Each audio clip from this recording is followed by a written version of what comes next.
అరే మామ, ఇప్పుడు ఈ జనరేషన్ లో మన ఇంట్లోలైనా, మన బయటలైనా, మన చుట్టుపక్కలైనా, మన చుట్టాలైనా, మన బంధువులైనా, వాళ్ళ ఫ్రెండ్స్ అయినా, ఎవరైనా మన ముందు ఒకలా మాట్లాడతారు, మన వెనుకలు ఒకలా మాట్లాడుతూనే ఉంటారు మామ.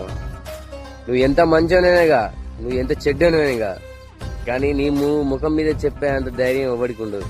అది గుర్తుపెట్టుకో. మన చుట్టిన జనాలు సప్పర్లు కొట్టడానికి, మన కాళ్ళు ఆడడానికి పనిచేస్తారు, కానీ మనం భుజం తట్టి నువ్వు ముందుకు పోరా అని చెప్పి అంతడు ఎవడు ఉండడు. అదెందుకు మామ, గట్టిగా ఆలోచిస్తే మన చుట్టూన్న జనాలు ప్రతి ఒక్కడు ఉచిత సలహాలు బొచ్చడు చెప్తాడు. నీకు 100 కావాలా, 1000 కావాలన్నా చెప్పిస్తాడు. కానీ ఒక్కసారి నీ సాయం కావాలని అడిగితే ఎవడు సాయం చేయడు. అసలు ఈ కాలంలో అనిపిస్తుంది మామ, ఎవడి లైఫ్ వానికే ఇంపార్టెంట్. పక్కన లైఫ్ లో ఎప్పుడు ఇంపార్టెంట్ కావాలని ట్రై చేసావు అనుకో, ఎప్పటికి నువ్వు జీరోనే అవుతావు. గుర్తుపెట్టుకో.